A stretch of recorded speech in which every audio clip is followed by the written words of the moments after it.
buddy, put that thing back in its holster. We haven't gone anywhere. I don't understand.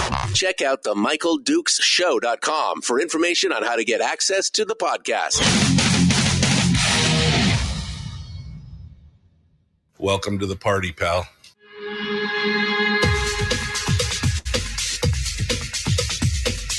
The Michael Dukes Show. The greed and the entitlement is astounding to me. What more could you want from a low-budget radio program?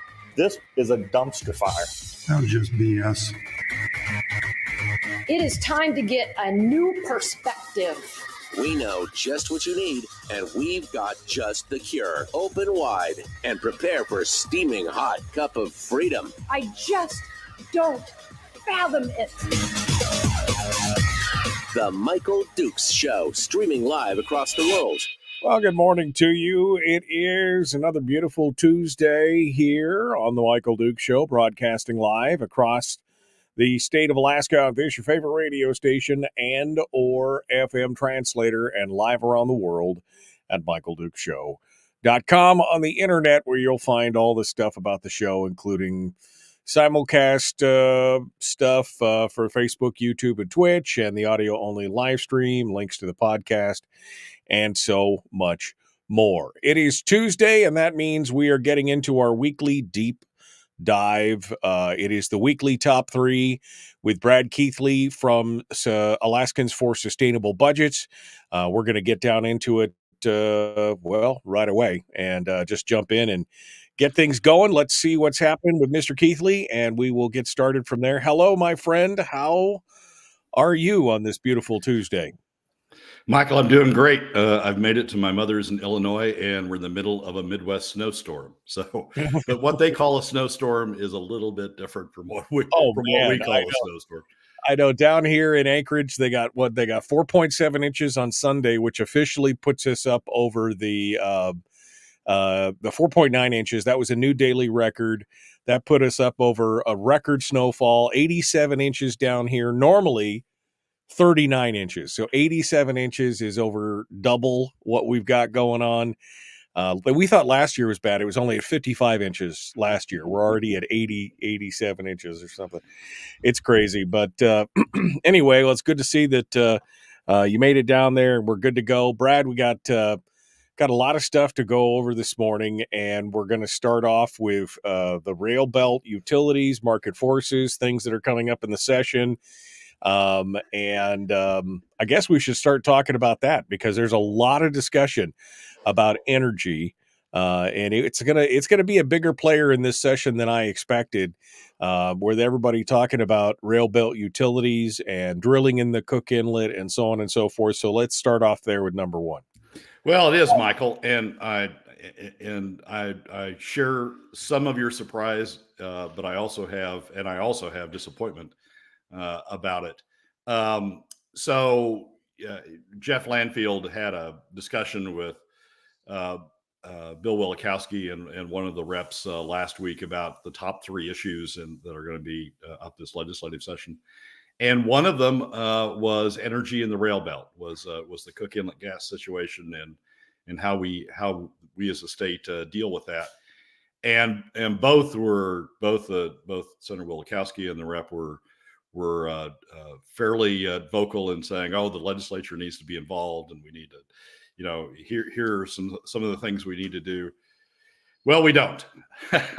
we don't need to be involved. We've got companies, private companies, NSTAR, stockholder-owned companies, NSTAR on the gas side, and I guess it's not stockholder-owned, but it's a co-op-owned private company, Chugach on the electric side, that are mandated, required, have accepted certificates that obligate them to maintain safe and reliable utility service to their customers in South Central. We've got a government agency, the Alaska Public Utilities Commission, that oversees that process and is required to ensure that those utilities live up to their obligation to ensure safe, reliable, and to the extent they can, economic service to their customers in South Central. That's quite a bit of obligation sitting there. Companies have the obligation to look out for their supply. They have an obligation to look out for their customers. They have an obligation to have reasonable rates. And we've charged those private companies with that obligation by accepting their certificates, their utility certificates. They have those obligations. Now the legislature thinks it needs to get in the middle of all that because there's a crisis, and only the legislature, only the Alaska legislature can solve these things. It's not just the legislature. I mean, we've had the governor announce new programs to deal with it as well. So, it seems to be something that because it's in the headlines, the Alaska legislature thinks they need to deal with it, and we're getting. Interestingly enough, we're getting two Republicans who are pushing on this. You got George Rauscher, who pre-filed that legislation to eliminate royalties, and then Jesse Sumner, who has come forward with a bill that would basically lock permanent fund earnings aside to pay for 25% ownership in a gas pipeline, cap the dividend at $1,000 in perpetuity until it's paid for, apparently. So it's not like it's just it's not like it's one side of the aisle or the other who's coming up with these ideas. Well, I would say that Jesse and George's proposals rank second and third in terms of the silliest that I've seen. Walter Featherly, who is running for has run before, been defeated, but is running again for a state legislative seat, had an op-ed in December that was titled "The Solution to Cook Inlet Gas Supply is Under Our Noses." Actually, it was published on December 27th for those who want to go back and find it. The solution to Cook Inlet gas supply is under our noses. And he advocated, get this, that Ada go in and buy the interests of Blue Crest that owns the Cosmopolitan field, one of the fields that have been touted as having sufficient gas supply to get us out of this mess, to buy out the Cosmopolitan gas field and to buy out John Hendricks's gas field a little north of Cosmopolitan and operate them. Ada to buy and operate those fields, and that would ensure that we deal with the gas supply. So state ownership of the means of production is take it out of the hands of the private sector that has free market aspects around it. Take it out of their hands and impose the state in there with a mandate to go in and, sort of notwithstanding cost, mandate to go in there and produce those fields, sort of state takeover of the fields, if you will. So that wins the prize in my mind for the most bizarre, outlandish proposal to do away with free enterprise system in the private market in this situation. Sumner's number two.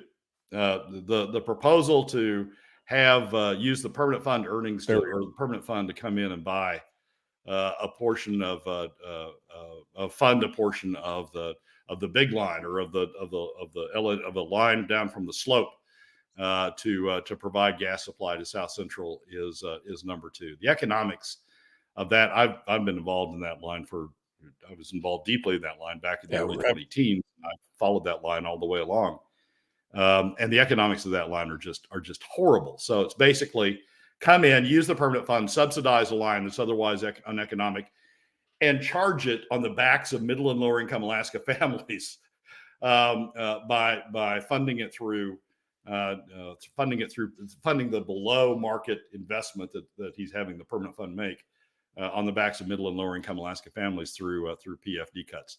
That's the second one. Rauscher just comes in third. I mean, the proposal to do away with royalties and the proposal, we don't have production taxes in the Cook Inlet anymore. We've already given those up. The proposal to do away with royalties for sales to utilities in South Central, that only comes in third among the bizarre legislative proposals out there. So it's the legislature. But here's the point: the legislature should stay the heck away from this issue. We have private companies charged with the obligation of making sure that their service. We already have government overlay in the form of the Alaska Public Utilities Commission overseeing those utilities in their obligations. If they fall short, the APUC has the power to redirect them and direct that they take actions in another direction. We don't need the legislature coming in on top of all of that, especially Republicans. We don't need the legislature coming in on top of all of that and say, heck with market forces. We, the state, know better than anybody else how to handle these things. So that'll just make this situation worse. Well, let me devil's advocate here for a minute. I mean, we here in Alaska are different than any place else because we have this collectively owned resource that's owned by the state collectively as a people. What about the argument that that's the only thing we're going to get it done, whether we do, if it was a privately held thing, maybe the owners would develop it. So what's the counter to that argument there? It is privately owned. I mean, we've leased out the Cosmopolitan field to Bluecrest. We've leased out the fields that John Hendricks operates to John Hendricks. We've leased out the North Slope to producers on the North Slope. If they thought they were going to be able to make money out of monetizing their if they and their investors thought they were going to be able to make money out of monetizing those resources, they would do it. The fact they can't attract investors to monetizing those resources says the economics aren't there for monetizing those resources. So why should the state, who is not operating these fields, doesn't have a feel for the economics of the field, why should the state step in and say, oh, wait, well, we know better. We're going to throw our money at it. It's going to end up costing the state more and consumers more in the end.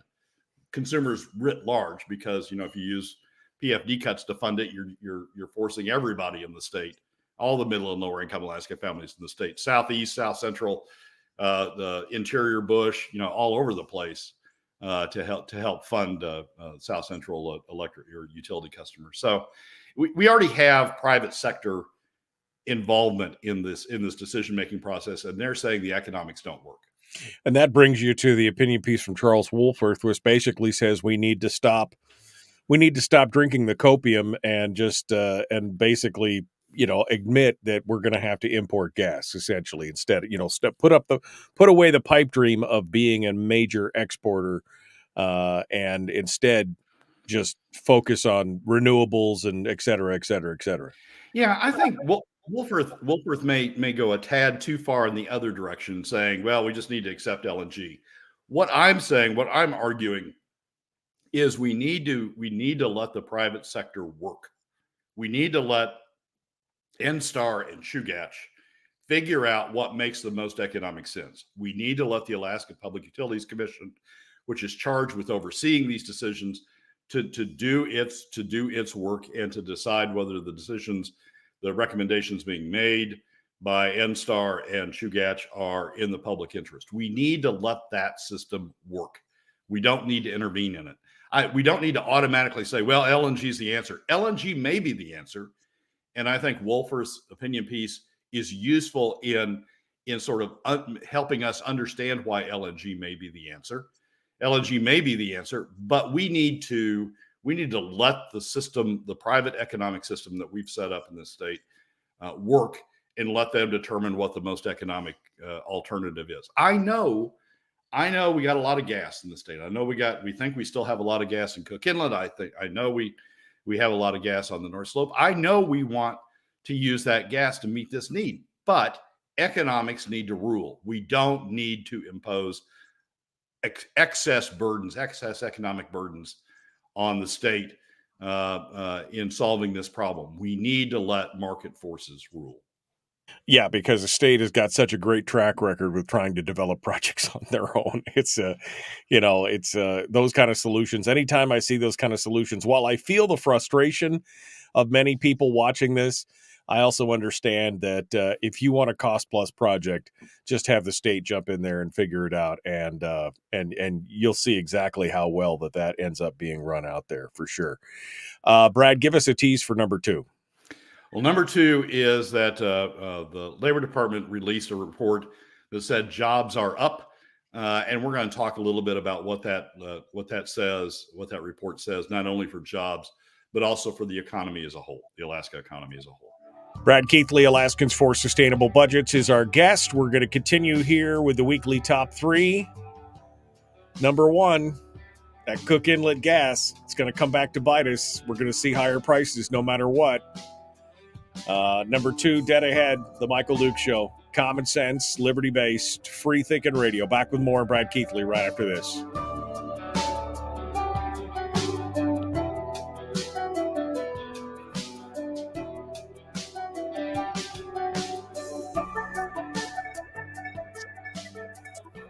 If you missed the show, you can listen to it on your time with Dukes On Demand. Oh, and it's free. Like America used to be. Streaming live every weekday morning on Facebook Live and MichaelDukesShow.com. Okay, Brad Keithley, our guest, Alaskans for Sustainable Budgets. We're continuing on here.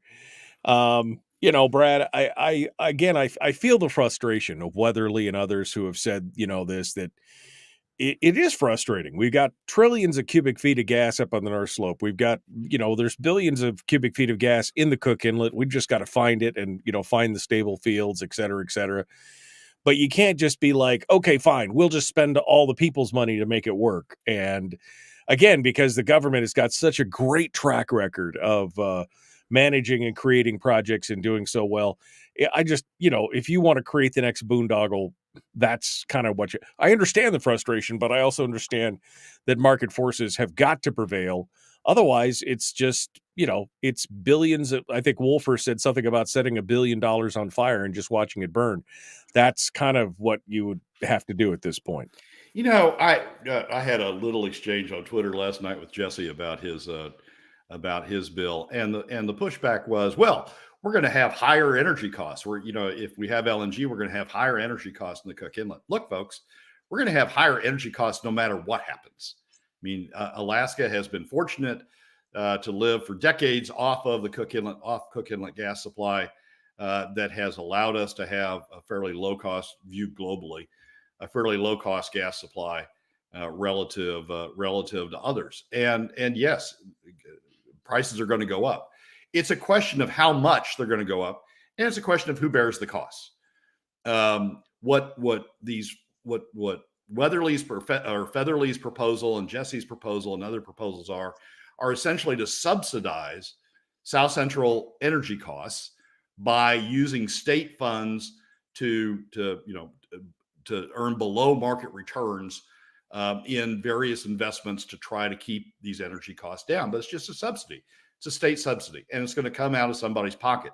Jesse's proposal explicitly is to take it out of the pockets of middle and lower income Alaska families through PFD cuts. Weatherly sort of works it a little bit slower. He does it through ADA, but ADA gets funded by the legislature. And where's the legislature going to find those additional funds? They're going to find those additional funds out of PFD cuts if we keep going the way we're going. So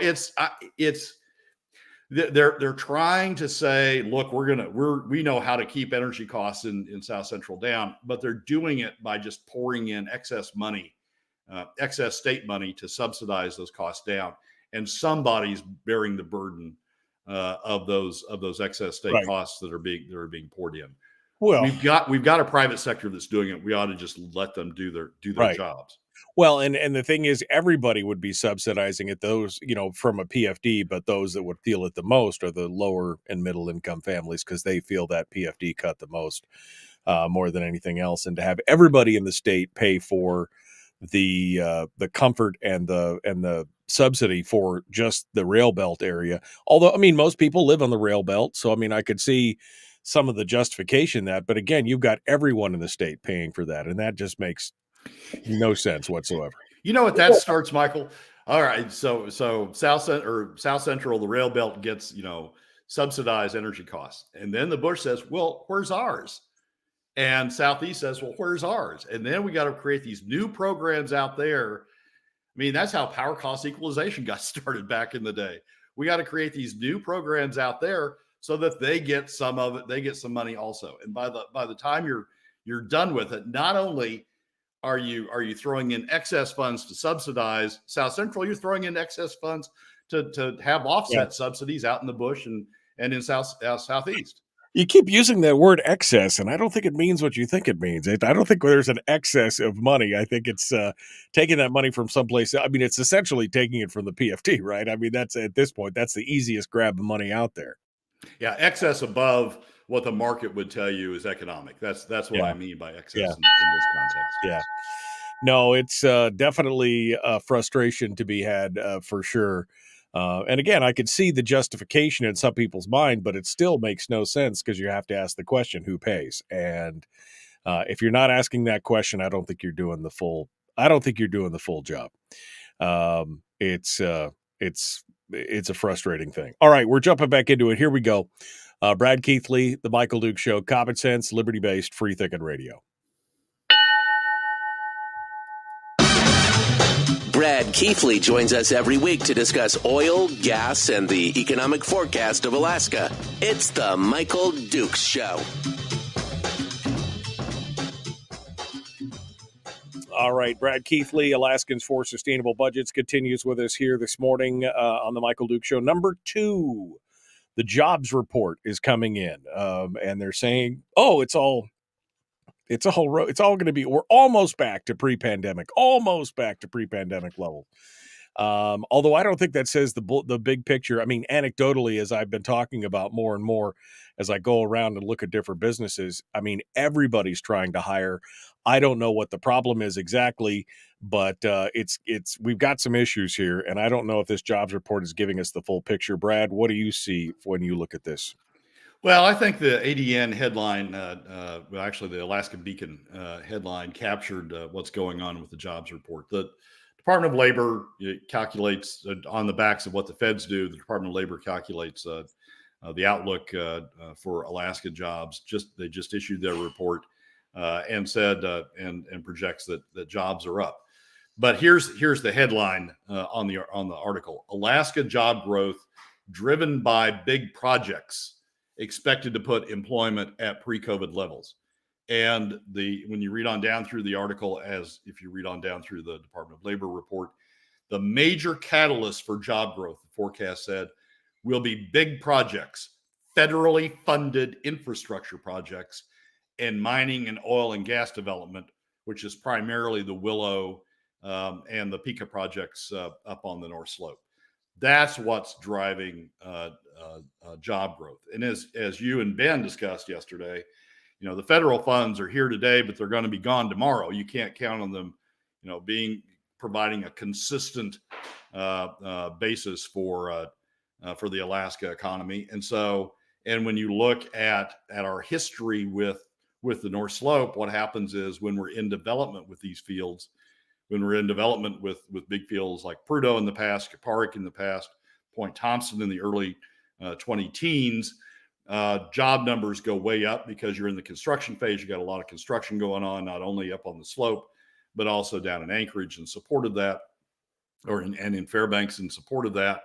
But once those projects are finished, once Point Thompson was finished in the early 20-teens, once Prudhoe was finished back in the day, and once Willow's finished and once Pika's finished, those jobs, those oil and gas jobs come back down. The maintenance jobs are much less than the construction phase jobs. So what we're seeing in the jobs report is a bump, but the bump's being caused by big projects, the federally funded infrastructure projects, as the dollars from the infrastructure and the inflation, keep inflation down acts start to hit the state, and as those big oil projects hit, when you look through the numbers and you look at small business activities in which small business is engaged, for example, you don't see the job numbers bouncing back up. You see them sort of, staying at a fairly level field. So the Alaska boom economy, the boom economy driven by big projects, federally funded projects, oil and gas projects, is reawakening, is bringing those jobs, jobs related to those projects back. But the fundamental economics, the fundamental businesses in Alaska, the small businesses, the the businesses that aren't engaged in those industries or supporting those industries aren't seeing the same sort of job growth. We're seeing the same sort of depression in those jobs that we've seen before. Well, and this again goes back and points out the glaring impact of having a public and a private economy that are divorced from each other, right? I mean, the jobs that they're touting in these jobs reports are all jobs that are in some way or another funded by governmental dollars. The private sector still out there struggling, and it kind of the overall arching. What I read between the lines on this piece was basically saying, "Oh, look. The government economy is doing well, so we must be doing better," instead of what is the private economy doing. And that's the thing. They're always focused. And here's the thing. The federal dollars, I mean, I pointed this out several times here in just the last couple of weeks, but last year, we spent nearly $1 trillion on debt service in this country. This year, it's going to be over $1.1 trillion in debt service. And that's assuming the current rate of growth, which is unsustainable in and of itself. We're not going to be seeing those federal dollars, for 10 years from now, it'll be a whole different picture. And if we don't see those monies and we don't have a private economy that helps support it, we're going to be in serious trouble. Yeah, we've got both the federal government and a legislature that's picking winners and losers, right? I mean, they're taking dollars, particularly in the area of the PFD. They're taking dollars that otherwise would help fund mom and pop, help fund small startup businesses. If you look back to the Kenya study, help build that small business sector in the economy. They're taking those dollars and refunneling them out to the legislators selected industries that they want to help, that they think are deserving of their help. Childcare, the K through 12 industry, that sort of thing. We've got money in this state that helps, that is supposed to go help small businesses, go help small business growth in terms of putting it in the hands of people who can make the residents who can make the decision about where they want to invest their money, and many do invest it in small businesses. We've got a program that does that, but legislature doesn't want to do that. They want big pops. They want to invest the money where their constituents, where their donors are trying to direct the money to. So it's we've got a screwed up economy that's built on big things funded by big pushes from either the oil and gas industry, which we've jerry-rigged our oil and gas tax system to incentivize, essentially give public funds to the development of those projects, and then the federal money coming in, the big federal money coming in for infrastructure. We are continuing to build our economy dependent on these big, as you say, government subsidized or government funded projects. And leaving the mom and pop, the small businesses, that's the heart of what you find in the lower 48, leaving them sort of high and dry by taxing them, taking money out of middle and lower income Alaska families to allow the legislature to redirect it off to the places that their donors tell them to put it. So what are the job report? What does it tell you ultimately on this, and where do we go from here? Tells me that Alaska is still in this boom and bust cycle, that we're not engaged in developing industries or businesses that are outside of the boom and bust cycle, that just sort of continue on regardless of where the boom and bust cycle is, that we are committing ourselves to stay in this boom and bust cycle by living on big expenditures that come from big projects. And we're sort of like a junkie. We're just sort of sitting there dependent. We build an economy that's dependent on these big projects. And when the big projects go away, we're sort of like a junkie sitting there, shaking because we need another fix of the big projects, some outside money or some state money to come in and generate some additional projects. We are not building, Rob Myers makes this point better than anybody, we're not building a fundamental basic economy in the state. through our programs. We're just dependent on these big projects as they come in and go away. Well, and that's again something that we've been talking about. I mean, yesterday, Ben Carpenter made the point. Look at our expenditures, overall expenditures. From $6 billion to a $14 billion spend increase over the course of the years, and a big chunk of that is federal dollars. And eventually, as we've seen in the past, what will happen is those dollars will go away, whether it's in the short term or the long term. Those dollars are going to go away. And if we have no underpinnings of a private economy, that's when things are really going to get tough. You talk about boom, and that will be the full bust cycle. Yeah, that'll be back to pre-oil era Alaska. It's just, I mean, this sort of relates to the first segment, right, about the Cook Inlet. I mean, Jesse Sumner's proposal of taking funding a quarter of a gas pipeline down from the North Slope through the permanent fund. We've made ourselves dependent on these big projects, and when we don't have one, we've got contractors out there who get all nervous about not having enough work. Notwithstanding that we've got Willow going on and Pika going on now, we got contractors out there worried about the next project. And so, the answer is, we got this crisis in Cook Inlet. Well, look, we can do a 2-for-1. We can solve this crisis in Cook Inlet, and we can have this big boom, this big construction boom to build this pipeline and keep all these contractors happy, all at the same time. Well, that's not how a fundamental economy works. A fundamental economy works with small businesses growing, and small businesses, need support in that effort. Not government support in the sense of, hey, this small business over here, you guys win, I'm going to give you a grant. Hey, right, you small business over here, I'm going to give you a grant. Picking winners and losers again. Exactly. Right? Yeah, they need support in terms of low taxes. And somebody will now say, well, Alaska has no taxes. We do have taxes.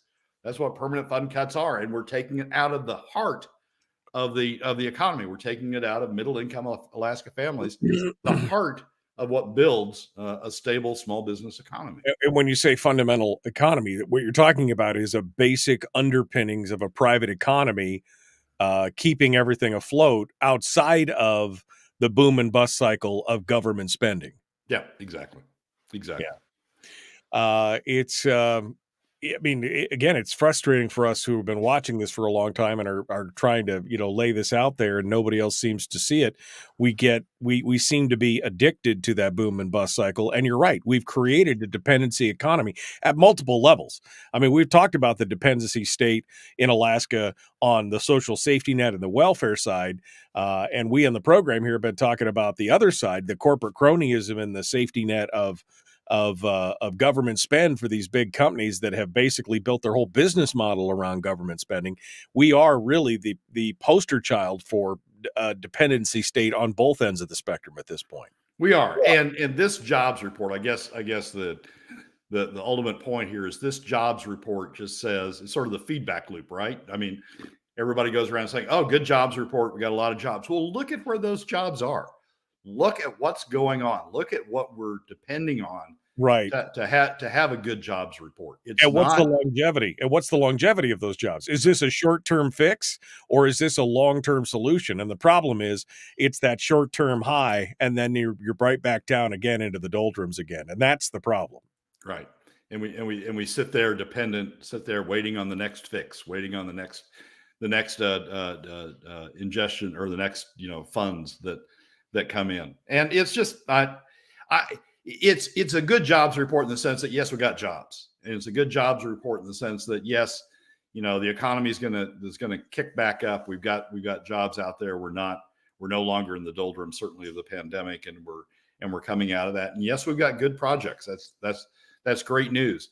But that's sort of all we got, and that's the bad news. I mean, the bad news is all we got are these big project jobs. We don't have the fundamental basic economy, slowly building up through the development of small businesses. We've just got these boom jobs. Well, let's get a tease of number 3, which is kind of back to the session and what we're expecting to see, and how the KPB may not be helping in that situation. Yeah, so the Kenai Peninsula Borough Assembly passed a resolution that they directed at the legislature and the governor. They were very specific in pointing the finger also at the governor about K through 12 funding. But to me, that resolution is indicative of the problem. The Borough Assembly just added to the problem, not the solution. And and I'll talk about why that is. Brad Keithley, Alaskans for Sustainable Budgets, is our guest. We're going to continue with him here in just a moment. The Michael Duke Show continues. Don't forget, you can always join us out on Facebook or YouTube if you'd like. Join the conversation for Between the Commercial Break chats and more. We return in just a moment. The Michael Duke Show, Common Sense Radio.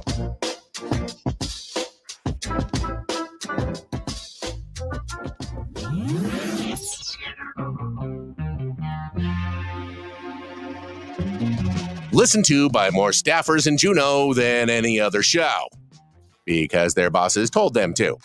And after what they just heard, oh man, they're going to be pissed. You're a bad, bad man. The Michael Duke Show.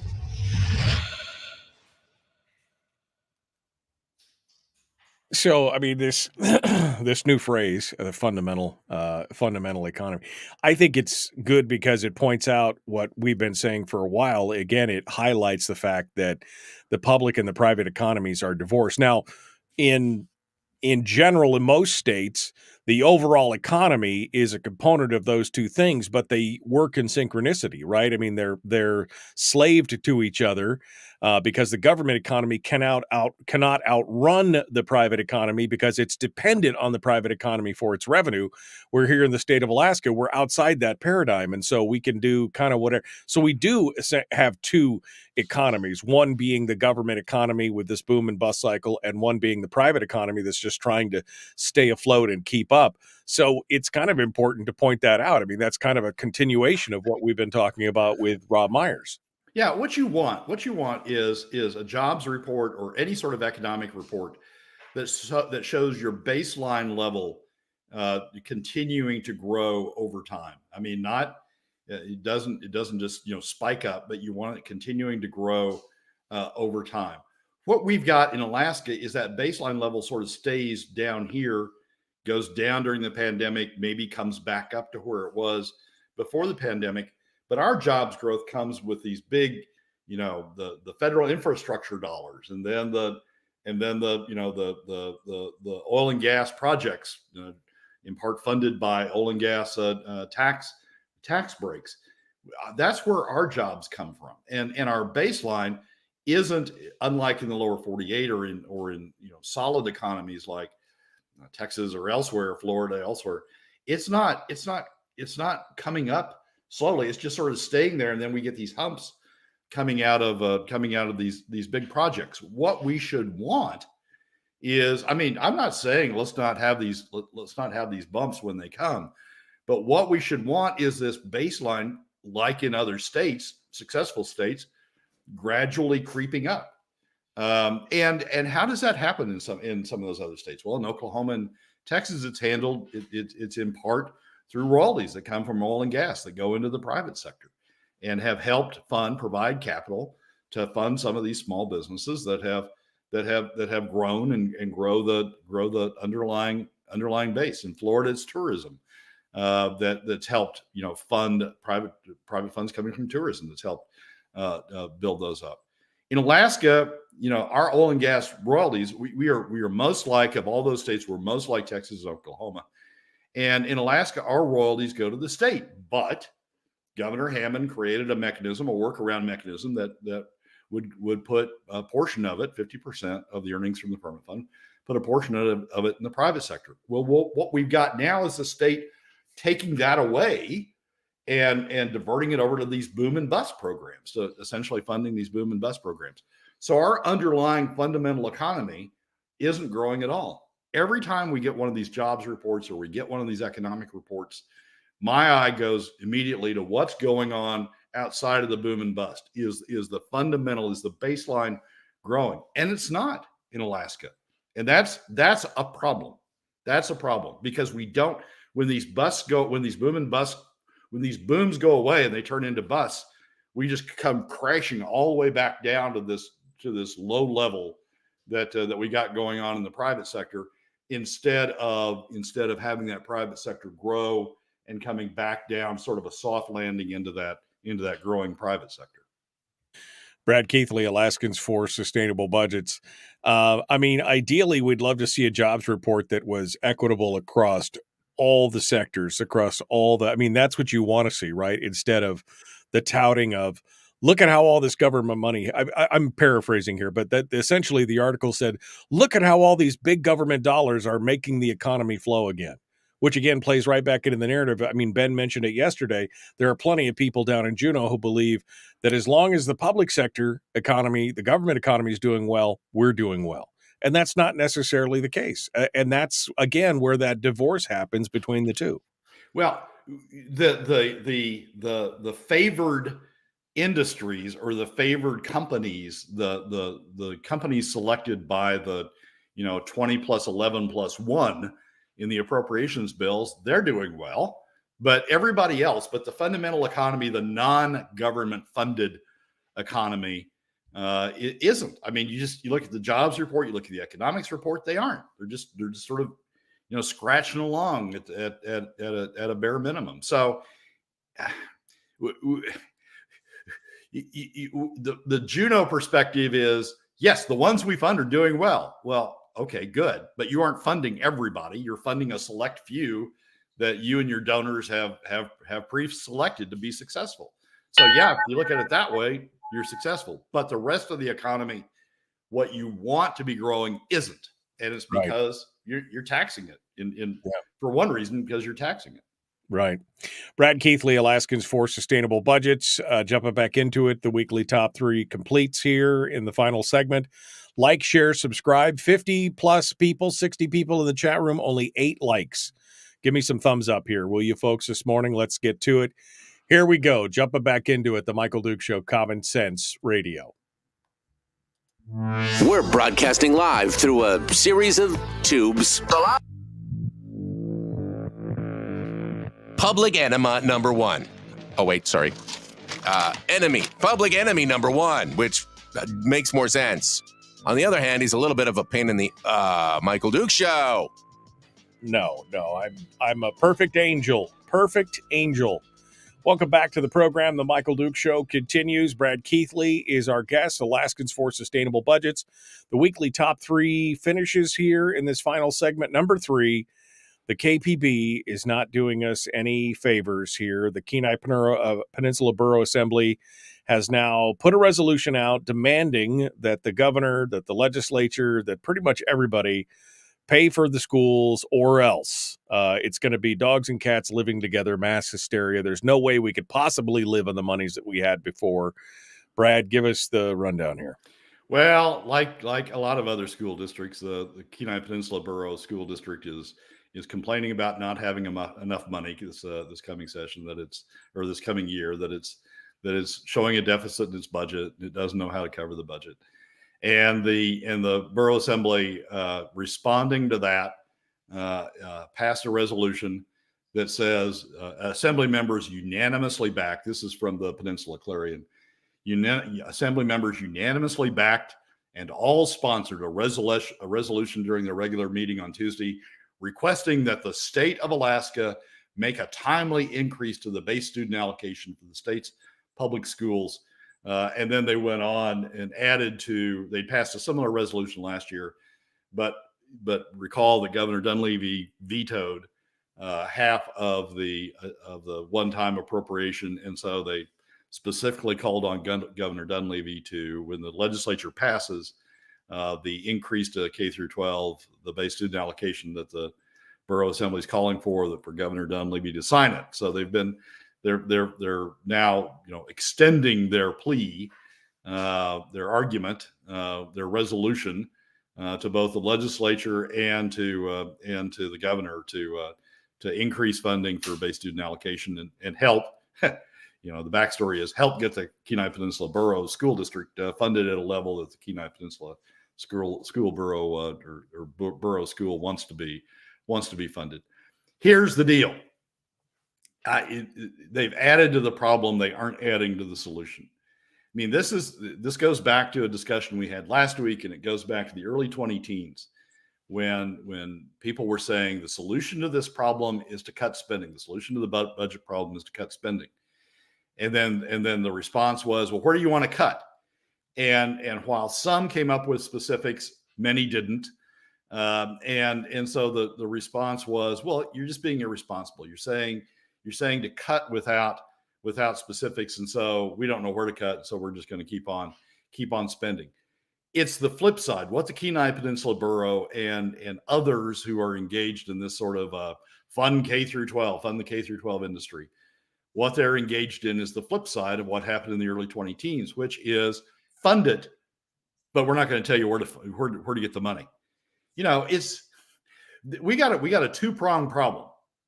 One prong is funding levels, and the Kenai Peninsula Borough conservative, one of the most conservative parts of the state, Kenai Peninsula Borough Assembly says we got a funding problem. Okay.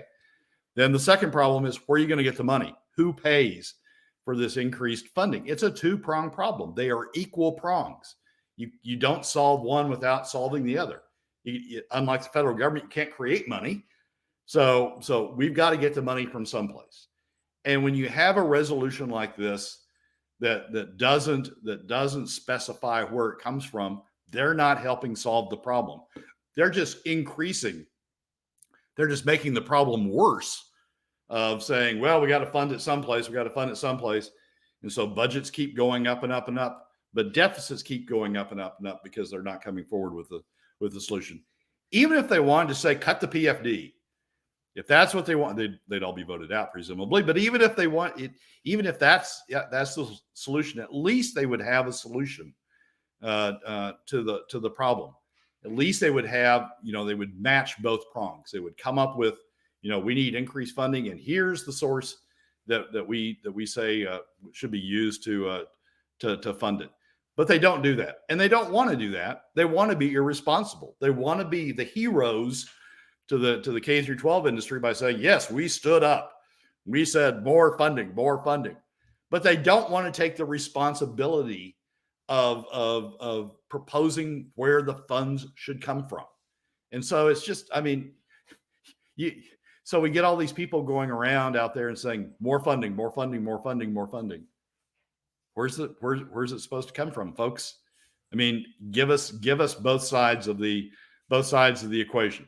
And if you don't, you're part of the problem. You're not part of the solution. Just like back in the early 2010s when the claim was, when we said cut, and when the question was, where do you cut? We don't know. It's up to the legislature. Well, you're not coming up with a solution. You're coming up with just an additional problem.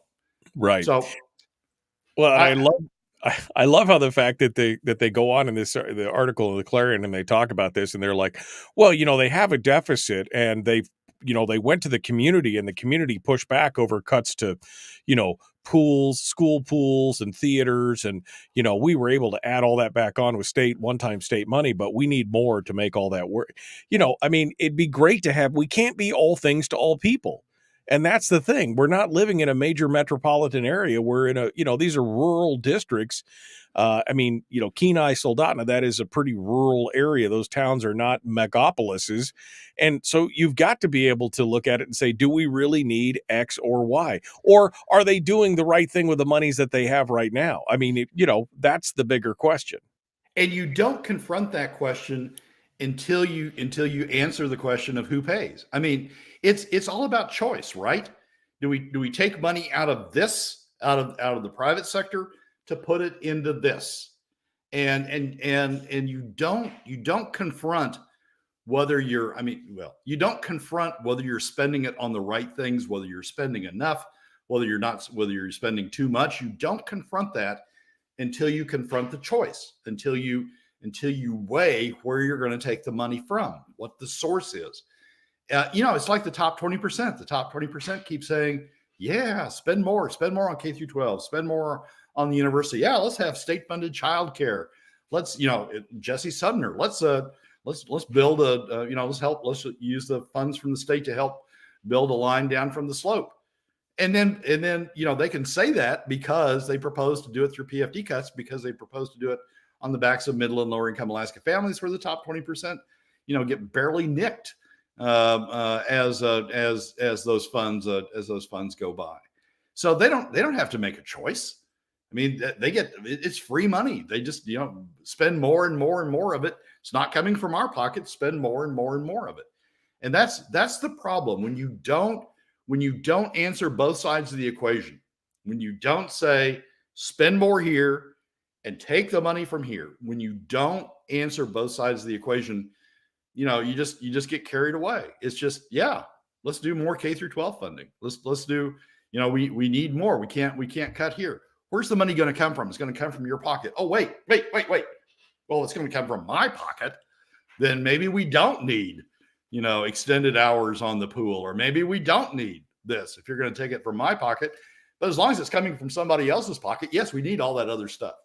And that's my complaint about today. That's my complaint about the Kenai Peninsula Borough Assembly, but it's my complaint about everybody who's saying, fund it more and more and more and more. Tell me where the money's coming from.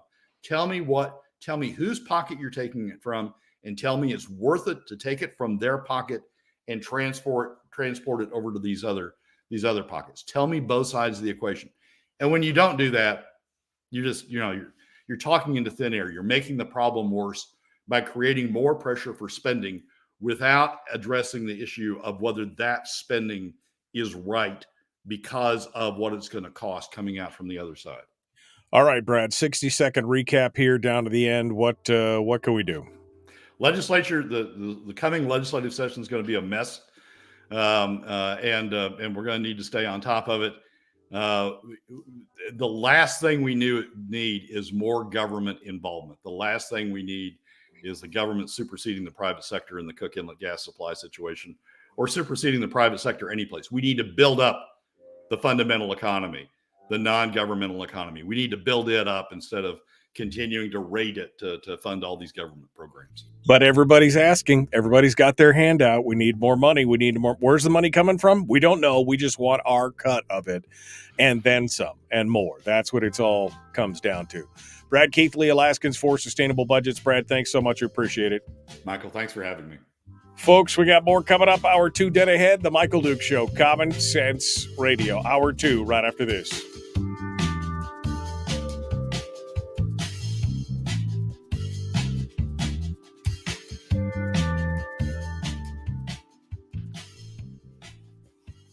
Terry says, at the Valley listening session last night, a few whining about more BSA dollars. Majority was no more dollars until our children are actually getting an education, and school administration is cut because they are the ones getting all the dollars. I mean, that's the other thing. They keep going back to the BSA. How much of that is actually going into actual education versus administrative and overhead and structural stuff and everything else? I mean, that's the thing. It's a boondoggle. It's a smoke and mirror show, because we know that most of that money doesn't make it into the classrooms. So is it really about educating the children, or is it about propping up the systems that we have in place that are failing us so far? And Michael, I'm going to go out on a limb here and guess that those making the comments about concern about where the BSA money is going is because they realize it's coming out of their pockets. Middle income Alaska families realizing that money's coming out of their pockets and saying, look, we want some accountability before you take this money out of our pockets. We want some accountability. We want some accountability of what's going on here.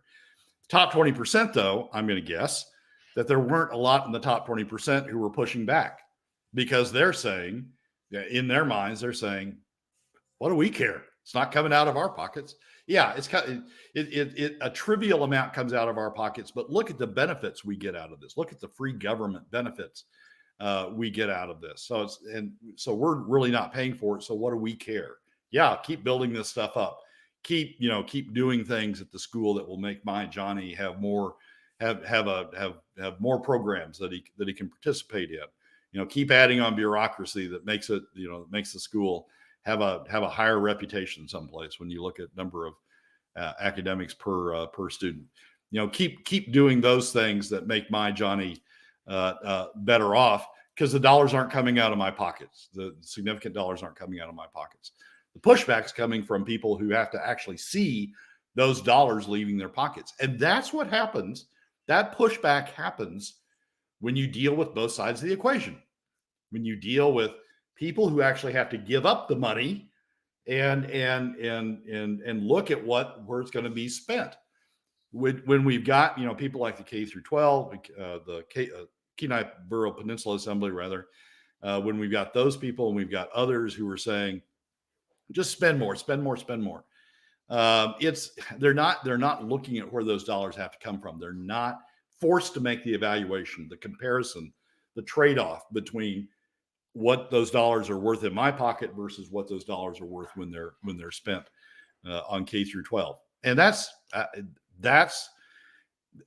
the problem we've gotten ourselves into by using PFD cuts to fund these things, because we don't have everybody with skin in the game. We've only got a portion of the population with significant skin in the game, and unfortunately, that's not the donor class.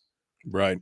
Well, and again, since we've seen that there is no real correlation to the continued increase to expenditures for education and educational outcomes, we're not convinced. I mean, many of us are not convinced that that's the answer. Sure, double the money. Does it double the outcome? Does it even increase the outcome by 50%? No. Well, then we've got bigger issues. And I think that's the bottom line. People want to address that. But no, there's a lot of people in government, especially a lot of these politicians at the local level, who are just like, I want mine. Give me mine. I don't care where it comes from, as long as you give me mine. And, my question is, because a lot of these communities are locked out of being able to fund more, right? They fund up to their own. The state should just reverse that. And I know that there's a whole equity issue of, well, some communities would spend more on education than others. Well, great. You could move to those communities if that's where you want to put your kid. Maybe we should remove the caps. If a local community wants to fund double what they're funding now for education, let them do it. And then people could move with their feet, in or out. Yeah, that's an issue that some states have confronted and decided to do it that way. The administration claims that our hands are tied by the federal rule that's going to these rural districts of how much federal aid will come into the rural districts is governed by how much of a disparity there is between the highest funded districts and the lowest funded districts, and it can't be more than a certain percent. And the administration says, well, our hands are tied by the federal rule. Other states have no longer accept those federal funds. They've made the determination that is too tight a restriction to tie around their school systems, and made the determination that they're not going to take those federal funds and release themselves from the federal rule. That's a debate that's probably worth having in this state. Now, we've got another backup that sits behind that, which is disparity, the constitutional provisions regarding disparity in school districts, and whether the federal rule approximates where we would end up if the second standard is what applied, is an open question. But it's a debate we ought to have, because we do have some school districts that want to keep on spending. We have other local governments that don't. Yeah, no, and they could do it if they wanted to do it, and they wanted to tax their people, and the people in those communities were okay with it, to increase the school funds and make sure that they get the best of the best. Well, then so be it. I think that would be that would be the best way to fix a lot of these problems. You want more money? Tax your people, and if they're happy with it, they'll stick around and they'll continue to do it. All right, Brad, quickly, final thoughts. Well, it's a long road between here and May, when the legislature finally lets out, assuming they'd let out in May this year. Long road between here and there. We're going to have to stay vigilant. But I go back to the first point. First point is, do not let government get into the middle of our energy situation. They will just make it worse. Let the free market work. because government has done such a bang-up job with everything else. All right, Brad, thank you so much. I appreciate you coming on board. We'll see you next week. Michael, as always, thanks for having me. All right, folks, we got more coming up. Hour 2 is dead ahead. The Michael Duke Show, common sense, liberty-based, free-thinking radio. Let's get to it. Here we go.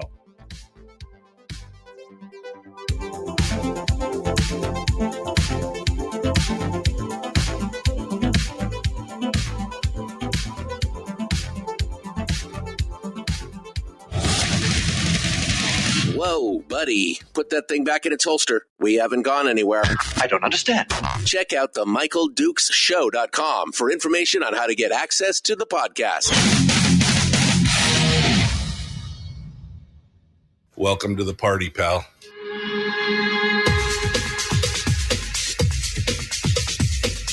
The Michael Dukes Show. The greed and the entitlement is astounding to me.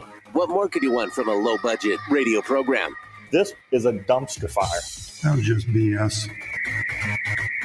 It is time to get a new perspective. We know just what you need, and we've got just the cure. Open wide and prepare for a steaming hot cup of freedom. I just don't fathom it. The Michael Dukes Show, streaming live across the world. Yep, live around the world on the internet at michaeldukeshow.com and across the state of Alaska on this, your favorite radio station and or FM translator. Welcome to the program. Thanks for coming in and being part of it. It is the Michael Duke Show, where every day we try and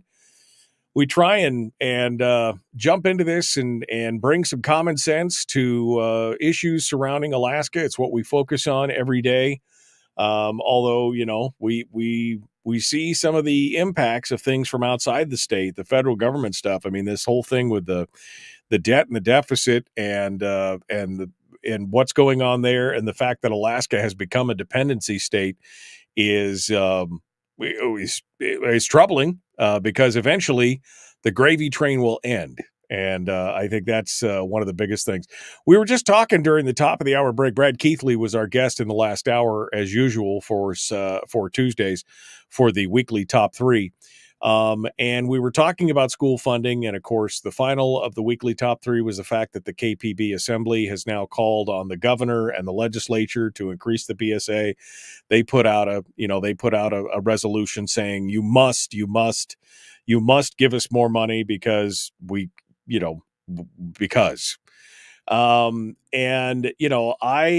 I have come back to the idea that, one of the things that we need to do is there's a rule in the state, and the rule has to do with federal dollars that are coming into the state for education.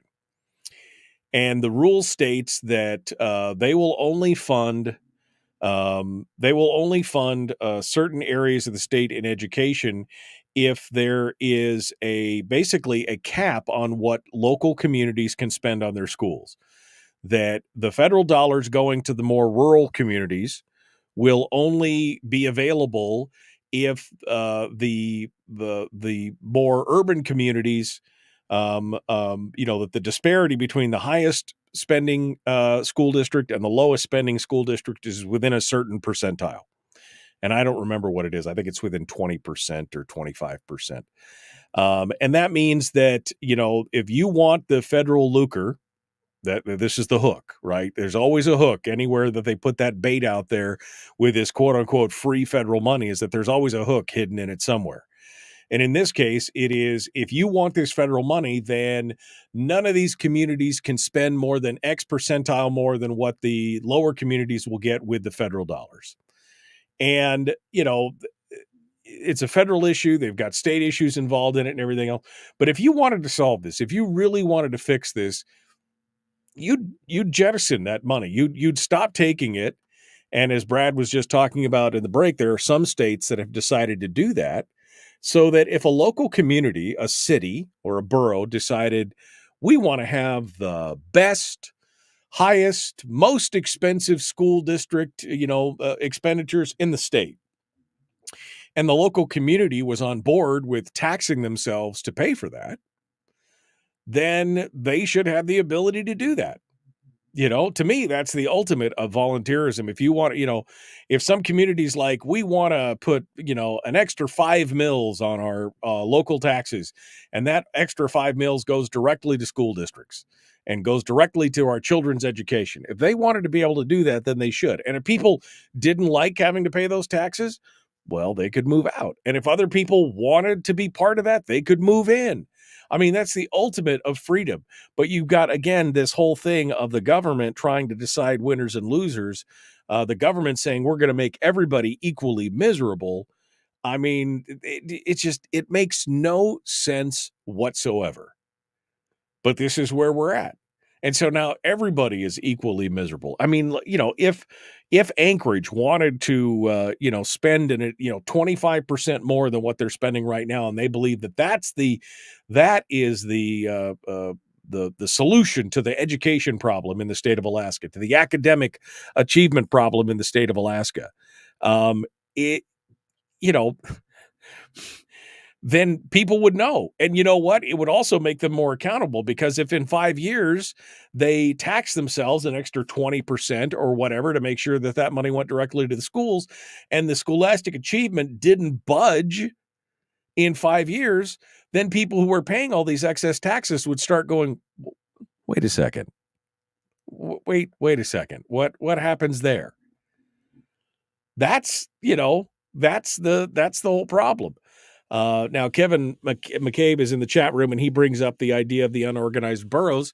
Well, true. The state would then be on the hook for all of the payments for the schools in the unorganized boroughs.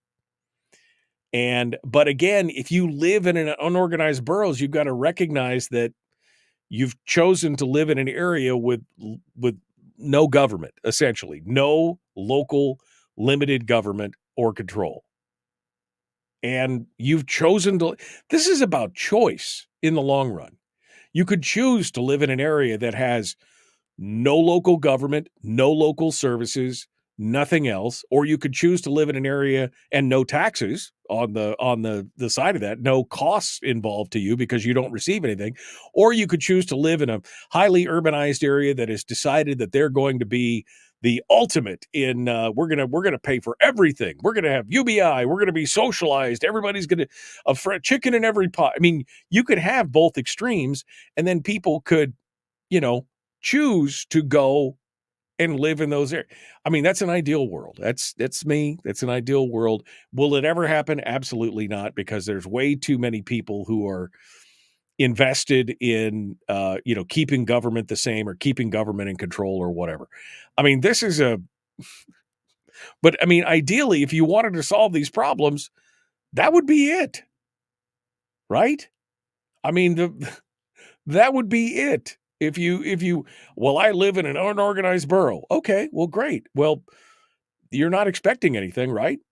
Because there's no organization, there's no taxation, you're not paying your kick on any of that stuff. So, you understand that, right? With great freedom comes great responsibility in that regard. If you have no local government and no local taxation and no local revenues so you're not expecting schools and swimming pools and libraries and, all this other kind of stuff. Now, the state still has to provide like public safety and roads. I mean, that's a state function. But other than that, you're on your own. Right?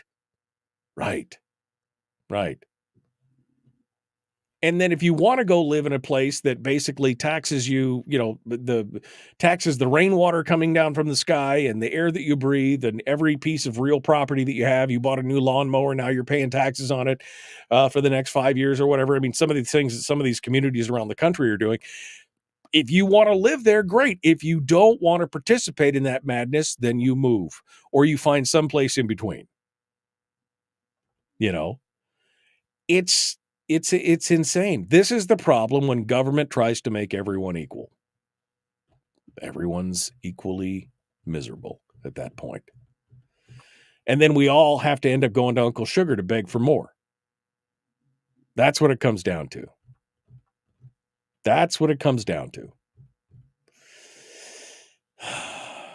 But it's crazy, especially when the fact that we can see time and time again, especially in this education thing, where, oh, well, we need more money. Well, okay, are you going to guarantee better results? Well, no, there's no guarantees in life. Okay. Can you guarantee that most of the money will go to the education of the children directly?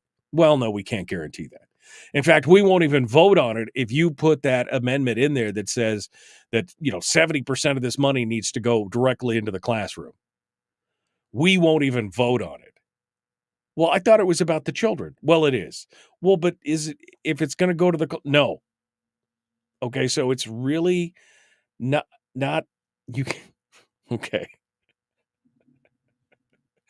Oh, I just, it's frustrating.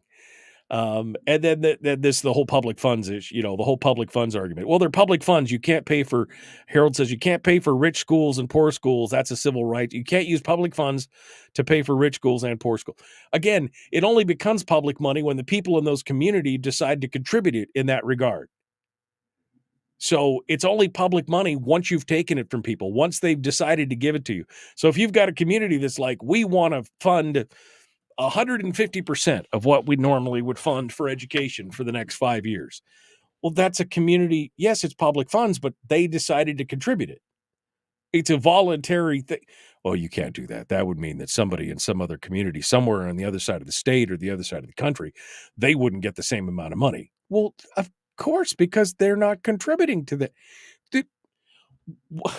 What? Wow.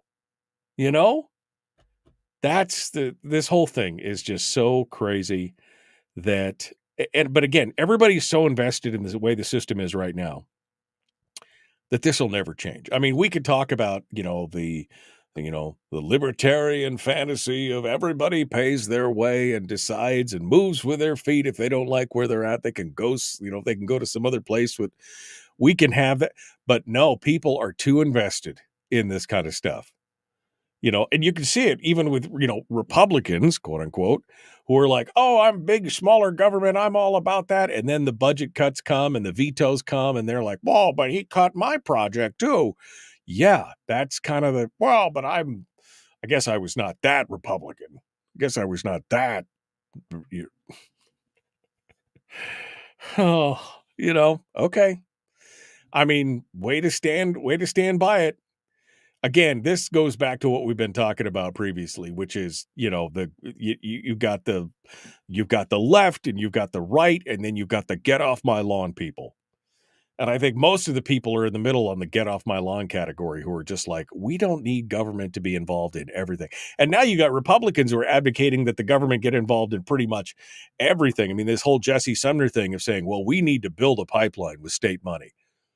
Oh, because that has worked out so well.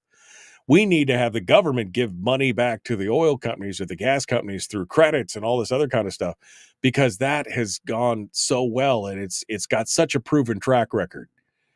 I mean, I thought you guys were part of the group of let's get government out of the way. I mean, let's just do that. How tough is it when a government basically says you can't put money into a classroom because that would be violation of somebody else's rights somewhere else? You can't put money in your own child's classroom because that might be unequal for someone down the road. Now, again, somebody can argue about the equal rights thing or the federal government. This is one of the reasons why, again, why do you take those federal dollars? That would, that's how they get you. Well, you'll do what we say or we won't give you our money. Okay, well, then how about we just not take your money and we'll do what we want? Shocking, that idea.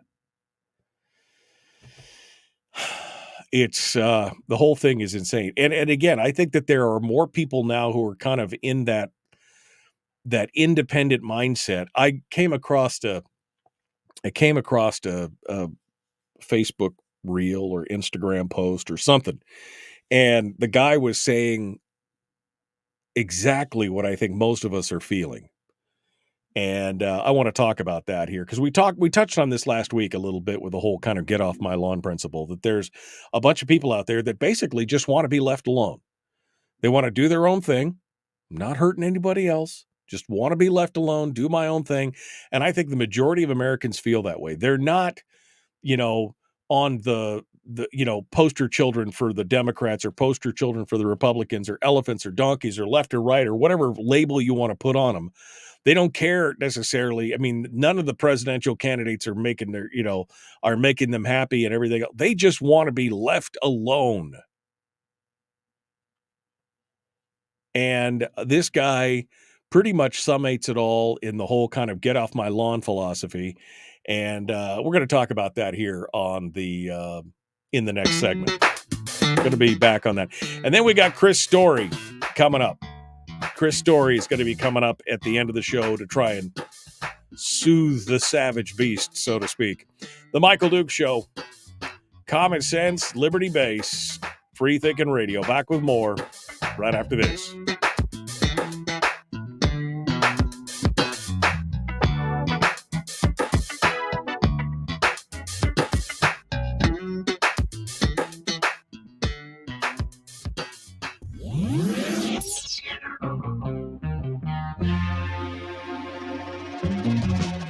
Running on 100% pure beard power.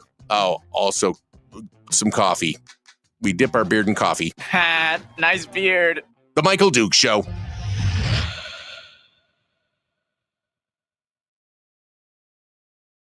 Okay. All right. Let me let's go over here. The Anchorage School District has no budget hole. It has at least $71 million in surplus funds, even after it keeps a 5% minimum reserve balance per state law. Yeah, and they've got a huge raft of money in there. And now, of course, the Biden administration has given them an out with the COVID money. They don't even have to have that encumbered by this year. It could be next year now. So they don't have to give any of that money back. I mean, that's, yeah. Oh, Jeremy says, that's me. I just want to be left alone with my dog. Yeah, I think that's most people, for sure.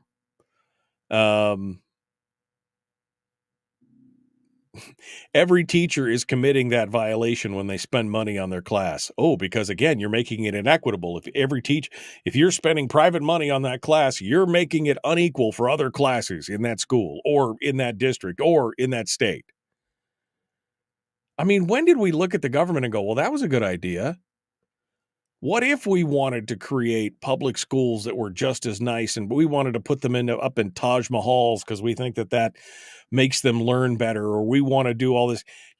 Why should the government restrict us from spending our own money on our own education system in our own communities? Well, because that would not be fair to somebody else somewhere. Again, when the government is picking winners and losers, that's when everybody loses. Brian says it's a feature, not a bug. Yeah, this is true. That's true. I think it's stupid. What's stupid here is that the communities do the inequitable spending thing for hockey rinks and sports facilities and parks, but not for the children. Sure. Yeah, sure. Donna says boroughs need to organize and put skin in the game. Donna, look, I know there's a lot of people out there that get mad about the unorganized boroughs, but hey, if that's how you want to live, then that should be your choice. I mean, I considered for a while, 20 years ago, I considered moving outside of the borough and living in an unorganized area because the whole thing just pisses me off so much. I'm just like, I just.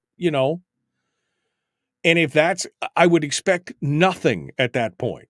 If you live in an unorganized area, then you should expect nothing. What kills me is people who live in an unorganized area and then expect all the trappings of government and everything. You can't have it both ways. You can't have it both ways. I mean, oof.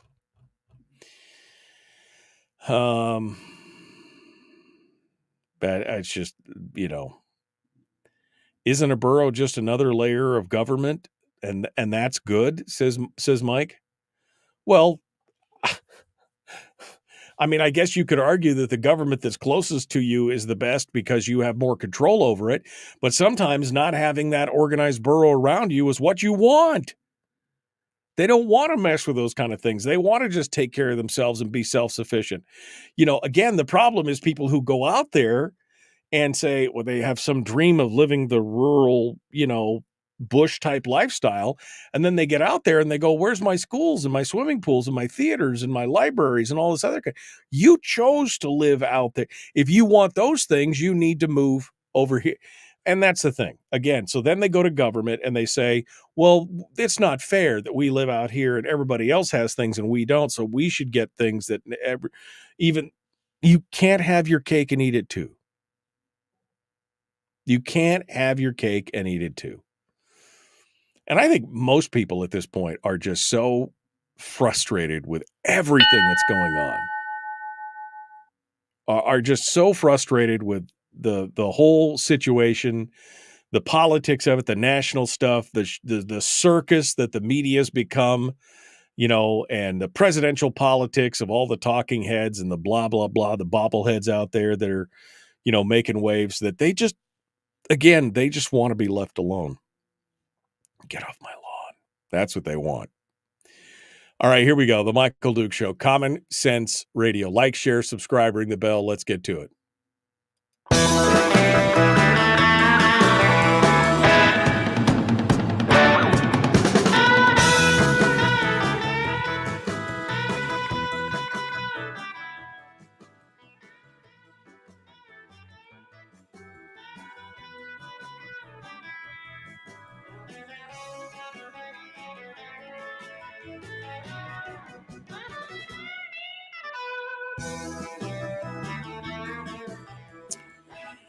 Okay, continuing on. Again, in my downtime during the holidays and looking at this year and deciding what I wanted to, focus on and, kind of refocusing my mind, I started thinking about what are we, I want to focus on the things that I can fix and not the things that I can't. There are some things out there that we need to be aware of, but we don't need to focus on them and, and pontificate and circle think on them kind of thing. We need to, and what did I decide? Well, I want people to understand that there's problems on both the left and the right. And that there's a lot of us who are out here, and I say in the middle, but that's not really where it's at. It's not in the middle. Again, it's the spectrum is more government on one side and less government, least government on the maximum government on one side and the least government on the other side. And I think most people are on that least government. They just want to be left alone more than anything else. And I'm seeing more and more of that on, the socials and things like that, where people are just sick of the games. They're sick of the, Trumpian Trump versus Biden versus Vivek versus, whoever versus Newsom versus they're sick of that whole thing. And it's why, quite honestly, you're seeing, I think, a reduction in participation in elections and some of these other things, because they're just like throwing their hands up going, we can't, none of that matters. We just want to be left alone. And I came across this this little short on, it was Facebook or Instagram, one of the two. And I was like, wow, that was powerful. And it says it all. It's a little 30-second thing. And I think he speaks for a lot of Americans out there in saying this is how we feel. Now I've censored it because it's got some bad language in it, but it still does not diminish from the fact that he is saying something that I think most people in America are feeling, which is kind of this whole, mantra of get off my lawn. I'm not right. I'm not left. I'm not Republican. I'm not Democrat. I'm not libertarian. I'm a human being that wants the best for the rest of the human beings. And I want some common sense. And I want to be left alone. I want to pay low taxes. I want to be able to go build things and prosper and get all the things that have been promised to me in the Constitution of this country. That's what I want. And until people wake the up and stop identifying with left or right, Republican, Democrat, black, white, gay, straight, all the until we figure that out and stop doing that, we will continue to be abused by these people who hold the power. And I was like, wow. I mean, I had to listen to it like 3 or 4 times because I'm like, he's right. Although I would argue with the fact that he says he's not libertarian. He just espoused like the most libertarian of ideals out there. Basically just, leave me alone and let me, get off my lawn. Let me do my thing. Let me build things. Let me go out there and produce, and let me create jobs, and let me do all these things, and stop painting me into the picture of left or right or black or white or fat or skinny or gay or straight or whatever. Just stop with just let us, why do we get so stuck up in all this stuff? And that is, I mean, it's a very, very frustrating thing to watch and see, but I think that summates pretty much where I'm at right now personally, and where I think a lot of people are at, which is basically they just want to be left alone. They just want, again, get off my lawn and let me go do the thing. Let me, as long as I'm not hurting anybody else, let me do what I want to do. Right? Isn't that kind of where most people should be? Unless, of course, in your heart of hearts, you really want to control. You believe that you know better than other people how they should live their lives or spend their money or raise their kids or do whatever it is. If you believe that, then you're obviously part of the problem. Again, people just want to know what they just want to be left alone to their own. And generally speaking, most people, when left to their own devices, will do good things. Most people are generally good. They will make good decisions. They will make good decisions for themselves and for their families and for their communities. I mean, that's been the history will there be bad people who do bad things? Absolutely. And good people will step up and stop the bad people, and then we'll go back to doing good things for each other. But again, the problem is that so many people now are invested in this idea of government being the only solution to every one of these problems that they just can't foresee it any other way. Then the answer becomes, well, then we have to have government do it. And it doesn't matter, again, if you're on the left or the right. There are plenty of right-wingers out there who are like, well, we hate government, except for, of course, when government is pushing our ideology and backing us up on what we want, and we can use the force and coercion of government to get people to do the things the way that we want them to do, then it's okay. That is not, we are not on the same page at that point. If you say you believe in smaller, more limited government, and yet at the same time you're like, but we need this government to do this because it matches my ideology, we are not on the same page at all. But again, unfortunately, I mean, again, this is the libertarian utopian idea of, because everybody now is so invested in having the government there that if they give up on that, they lose their place in line or whatever. They lose their ability to utilize that. Well, it's the same ideology that we were talking about yesterday with Ben, or last week, where people say, well, if we don't spend that money, somebody else will. Yeah, but if it's not the right thing to spend the money and we shouldn't really just waste it, shouldn't it go back? Well, but somebody else will spend it. Well, sometimes you have to give up your place in line because it's the right thing to do. It doesn't matter if somebody else spends it. Did you spend it? Did you do the right thing? Well, I mean, somebody's going to do it. It might as well be us. Okay, well, that's not a slippery slope at all. I mean, these are the things that we should be asking ourselves. These are the things that, as we address these issues surrounding government and spending and taxes and everything else, we should be asking ourselves, is this the right thing? Am I forcing my ideology and will on somebody else?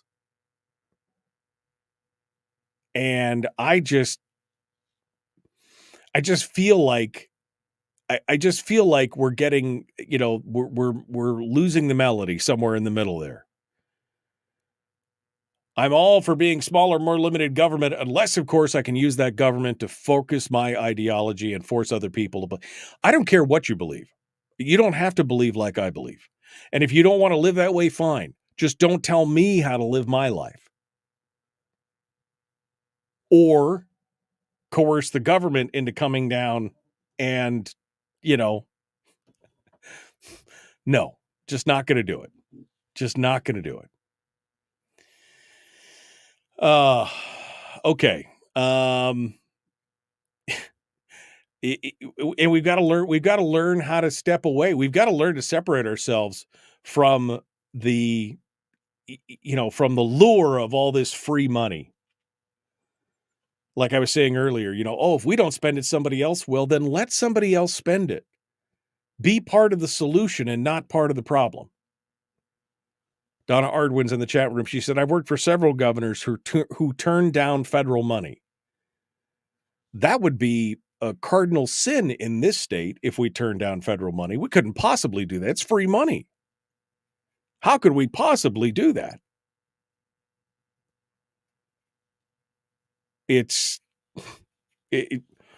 You've got to learn, and we should be weaning ourselves off of the federal teat right now. We should be weaning ourselves off right this minute because, again, you could see the bridge is out and the train tracks are ending, and instead of putting on the brakes and trying to get everybody off the train, you're just like throwing coal into the box. It's going to be spectacular. We can make that gap. We can leap the gap. We can make it.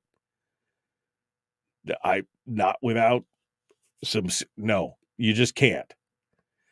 You can't be spending $1 trillion on debt service and continuing to borrow more every single hour of every single day, and then spending $1 trillion on debt service and say it's all going to be okay with a $4 or $5 trillion revenue stream, and you're paying 25% of it to debt service.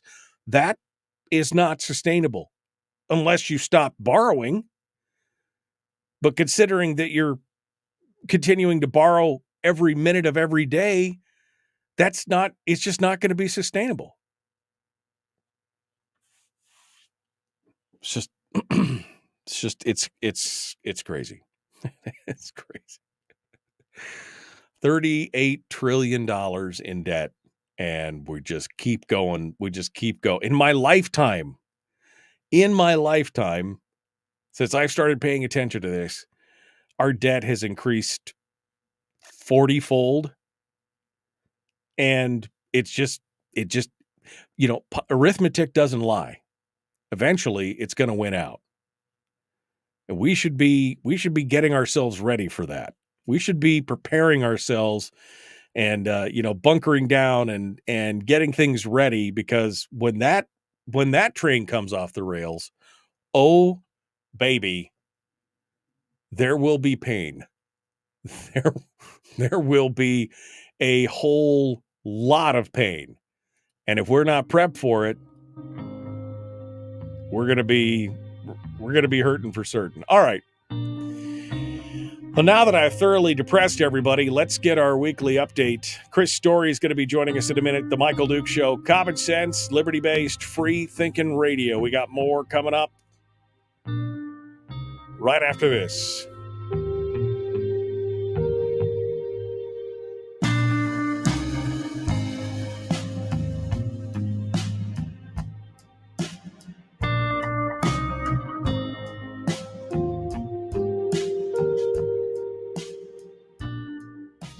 If you missed the show, you can listen to it on your time with Dukes on Demand.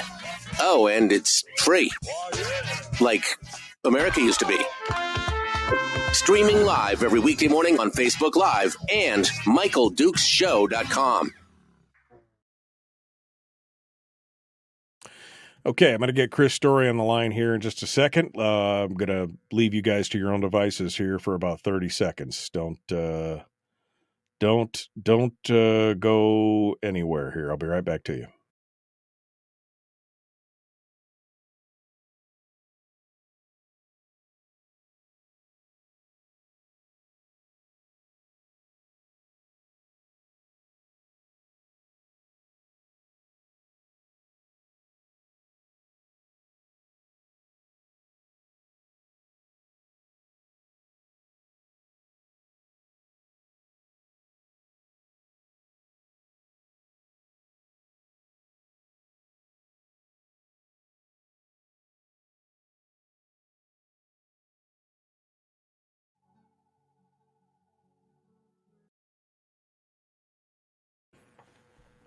Okay. There we go. Good morning, Michael. Hello, my friend. How are you this morning? Well, fantastic. Left to their own devices, a coup could be staged. I Be know. careful. In the 45 seconds that I left them to their own devices, they created their own country and formed their own nation and did it. See, that's the libertarian ideal. Leave them be and they'll do what they need to do in a positive way. That's what it's all about. So long as you still get to be the Duke of That's whatever right. land this will be called. That's right. The King of the North. That's what they call me. King of the North. King of the North. How are you doing, sir? I mean, I didn't mean to lead into this segment with like the Debbie Downer syndrome, but I think people are they're just sick and tired of watching all this stuff and they just want to be left alone. Oh, Lord. Anyway, what's going on? Well, no. Your depressive state is my opportunity. That's what we like. That's what we like. Mm-hmm. So what's the story for today? What's our life lesson for today? Well, before I tuned in, I had in mind talking about gratitude and something called your golden list. Okay, my golden list. Not lisp. My golden. List. I have a golden lisp. What? Okay, that's fine. My gratitude. I used to Yeah. have a terrible lisp, and I was over at my folks' house the other night, and I was talking about speech therapy, and I mentioned how the therapist, which is now suddenly the lisp is coming back, the therapist would have me place a penny in my mouth and hold the penny to the roof of my mouth with my tongue to try to help me. And they were like, no, that never happened. I'm like, yeah, it did. Like, no therapist on earth had a child put a penny in their mouth. It didn't happen, Chris. I'm like, yes, it did happen. There's a little room in Paul Banks Elementary. I can see it right now in my mind's eye. She took a penny, said, put this in your mouth, hold it to the roof. I know it happened, but they're trying to tell me that I'm delusional. It's the Mandela effect. You just think it happened. I know it happened. I know it happened. I'm gonna will so it. Then I into did existence. a bunch of searching. I did a bunch of Google searching. Like, has a penny ever been used? I mean, I desperately tried to find some study or research or methodology with which the penny is used as a tool, just so I could prove them. I couldn't find it. I'm still looking.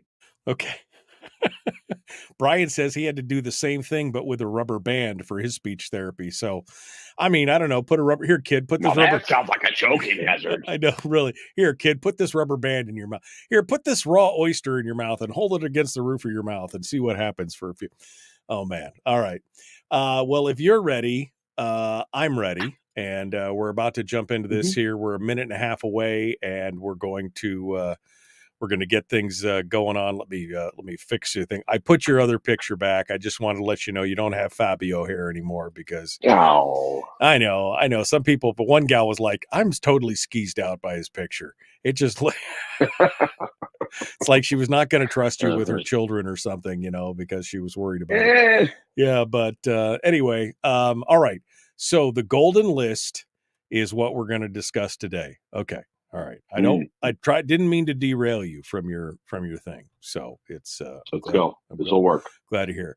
I might put the picture back up just for a second because it's so fabulous. No, I won't do it. I won't do it. You can't make me. You can't make me.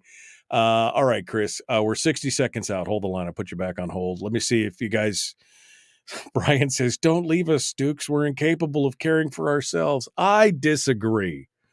You guys are perfectly capable of caring for yourselves. You don't need me or any government to come in and take care of you, because you can do it. But also Brian said, that's like when I said, getting off of government and getting, he said, that's like telling your dealer you're going to kick your meth addiction. It won't work well, because now you are messing with his revenue stream or her revenue stream. And that's true. Like I said, everybody's so invested in this whole idea of government is the solution to every problem.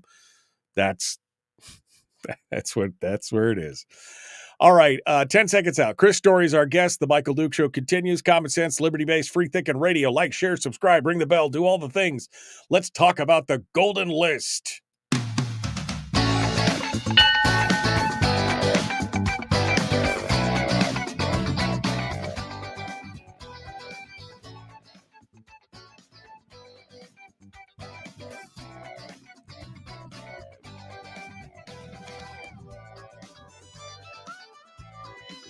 All right. Well, this is the time on Tuesdays that we bring on the guru of positivity, the Tony Robbins of Alaska, the man, the myth, the legend in his own mind. Chris Story, hello, my friend. How are you? How are you doing today? You ready to go? Yes, sir. I'm fantastic. I'm on top of the world, ready to rock your world, Michael. Always rock my world. Always bring me back to the foundations of what I need. Today, you wanted to talk about, you said before I got into that diatribe, you had one thing. I don't know if I changed your mind, but you wanted to talk about the golden list.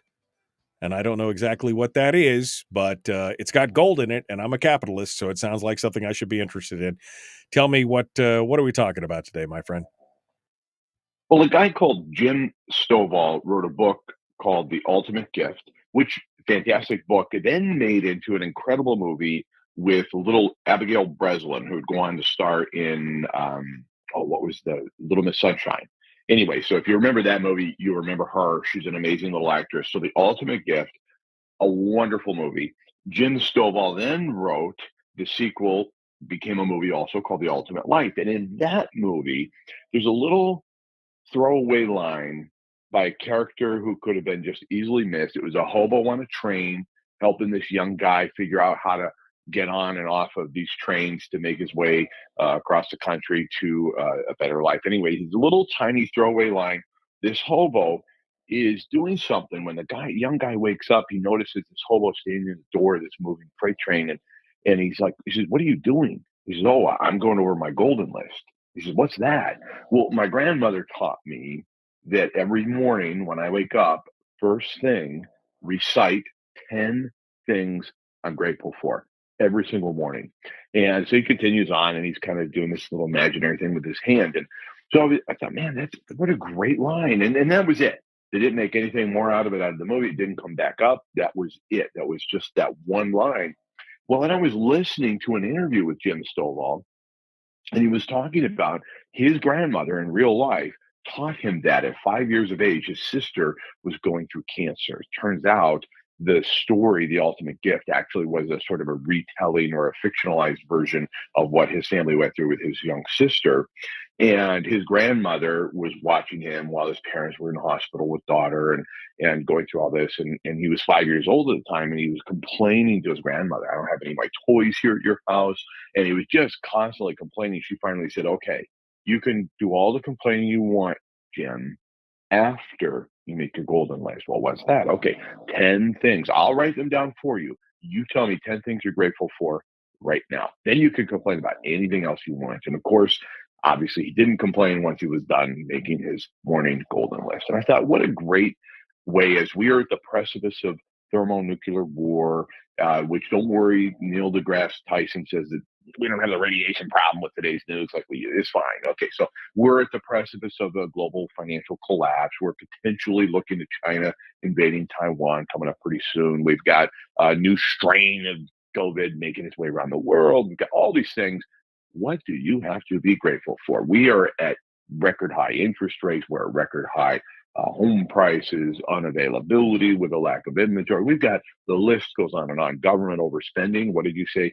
I was just reading a book about by Peter Schweitzer, and I was reading it. I was like, wait a minute. I just got this book, and he's talking about the national debt at 17 trillion. This guy's crazy. Oh, this was written that many years ago, and not that many, but a few years ago.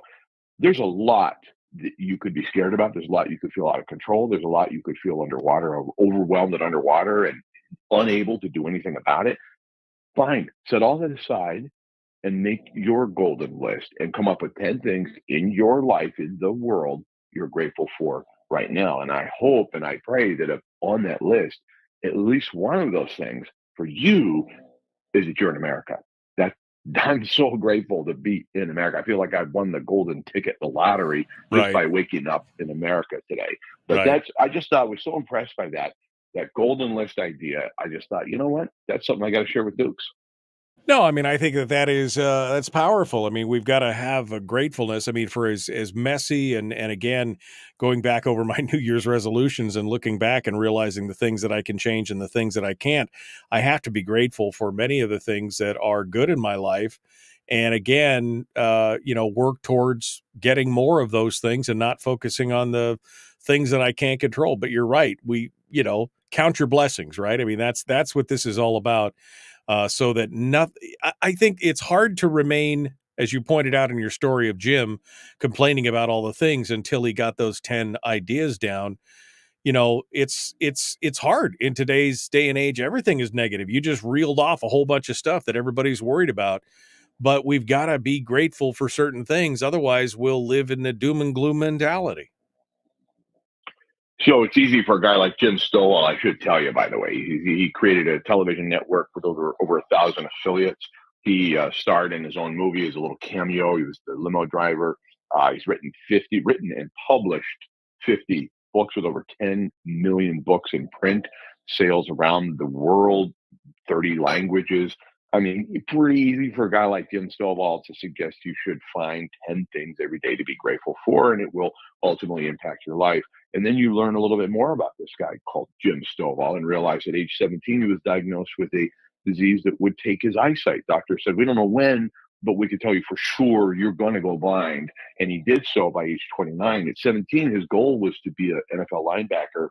Quickly realized that wasn't in the cards.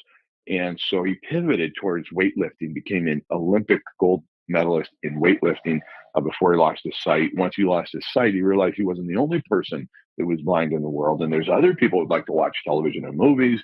So he came up with his television network for the blind, in which case he became fabulously wealthy by helping other people get what they want. And again, go on to write 50 books. He's presented around the world on stages and arenas. He's got a lot of weight in the topic, I think, in regards to counting your blessings and or just being grateful and understanding that, things happen outside of your control, but it's not the event, it's your response that's going to equal the outcome. Same thing, I'm going to be on a panel next week talking about a Homer City ordinance that a couple of council people would like to impose new regulations and create basically a new department within our city government to regulate and tax essentially and create and collect fees for short-term rentals. And so in that, I'm just thinking to myself, what am I grateful for? Well, first off, I'm grateful that we have an opportunity to have the discussion. Grateful that we live in a representative democracy with which they can't just foist new laws upon us. I'm grateful that the architect and the writer of this particular ordinance didn't also get what she wanted in 2017, which was a sanctuary city ordinance passed. So I'm grateful to have all this knowledge with me to take into that panel and just realize that it's an opportunity to share a bit of my opinion, even though the outcome is outside of my control. We may end up with this new department within our city. Right. I hope not. But I'm grateful to just be part of it. So rather than be stressed and angry that this ordinance has been presented, I'm grateful to be a part of the discussion. I mean, that's a positive, like you said. I mean, and we've talked about that many times, is that, there are things in lives we just can't control. The only thing in life that we have full control over is our reaction to circumstances, events, whatever. That's the one thing we have control over. Yes. Yep. Absolutely. And my personal goal for the year, and I put this out in public, so I'm grateful to share it here with you, is that my personal goal is to help 2,000 people this year become backyard millionaires. And the way to do that is to think about it like, okay, Jim Rohn said, if somebody hands you $1 million, you better hurry up and become a millionaire. So in other words, it's a mindset that is of wealth and of opportunity. So my goal is to help 2,000 people take that first step towards becoming a backyard millionaire and towards the 4-home formula. Even if they don't end up with those 4 homes for another 10 years, that's not the point. The timeline's not the point. It's the mindset. It's that I am incredibly grateful that I have this platform with you, my own platform on my show, to help people, to assist and inspire and motivate people, even though we could look around and go, it's never been worse. It's never been more divided. Shane Gillis is a funny comedian. He goes, never been more divided? What, because we tweeted each other? You know we fought a war, right? It's like, oh yeah, we've been more divided than we are right now. Right. No, I mean, again, there could be the ultimate division. So how do we work this into our daily ritual, I guess, Chris? I mean, have you been doing this? Is this something that you make part of your daily routine, or what, give me baby steps here and let's figure out how we make this work. So Dr. Wayne Dyer has been a big influence in my life for a long time, over 25 years. I loved his work. He did a movie. He wanted it for free. It's out there for free in the world, called The Shift, SHIFT, The Shift. And in it, you'll see Wayne wake up, and the first thing he says when his feet hit the floor is, thank you. That's a great place to start. If you don't want to go through a full 10 points of gratitude, just say thank you when you wake up first thing. And I adopted that from him, and I use that and have used it. And then I go through a list. I never called it the golden list, but I do start immediately in my morning routine is wake up and say thank you. And I say a silent prayer. And then I begin to go through all the things that I'm grateful for. And it's typical for health and family and friends and opportunities and those kinds of things. So I do it every single day. But if you want to just practice one thing, just say thank you upon waking up, and it'll change your day for sure. I guarantee it. And you spend, walk us through, I got about 2 minutes here. So walk me through your beginning ritual, because you start with that. And then you also, again, some self-reflection, right? Because that's where growth comes from, is from that self-reflection. And do you do that every day? Do you do it once a week? Do you do it, once a month? When are you analyzing and reanalyzing what you're doing? Well, so there's a lot of different, I guess, avenues to take that down. But my morning routine is essentially, I am thankful, grateful. I do like some physical stretching and just try to put my body and mind in one place at one time, and then go read something positive, and then journal. And it's not a diary, it's a journal, because I'm a guy, I'm a dude, a journal.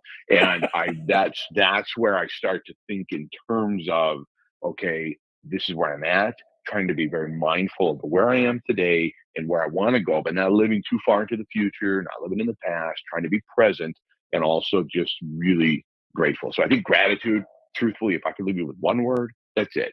The golden list, you call it whatever you want. It's about gratitude. And I'm super grateful to have every Tuesday with you. And it's something that when you're off for that couple of holiday weeks, it's very difficult for me. So I'm glad to be back. Throws you into a tailspin. I don't know I can't be grateful for Dukes today because, well, you could probably be grateful that I'm not on the air. I'm not hurting people's feelings. That's what it's all about. Right.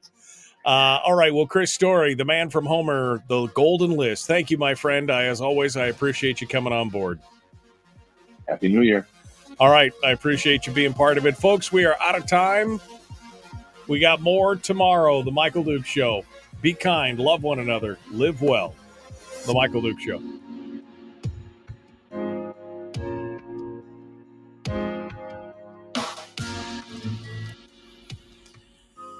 Brian says, man, the 10 things to be grateful for hit home. I just ignored a work call to listen to this segment. He says, I have a New Year's resolution. Thank you, Chris. Yeah, it's good it's easy to get sucked up into all the bad stuff, folks. It's easy to come on talk radio and be sucked up in all the doom and gloom and everything else, but we got to be thankful. I'm thankful for you. I'm thankful for you guys joining me every day. There's a lot of you out there that I see the same names, and I appreciate y'all. I appreciate everybody coming on board and sharing with me. I'm grateful for you. That's one on my golden list for today. I appreciate you. We will see you guys tomorrow. Be kind, love one another, live well. The Michael Duke Show continues then. Don't forget to check out the Common Sense Corps. That's your place to help support the show, be part of the fan club, be part of the Cool Kids Club. Go over to patreon.com/Michael Duke Show, or you can just go to my website at michaeldukeshow.com and click on Join the Corps. We will see you guys tomorrow. Have a good one.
We've shed our terrestrial radio skin, and now we are slimy lizard internet people.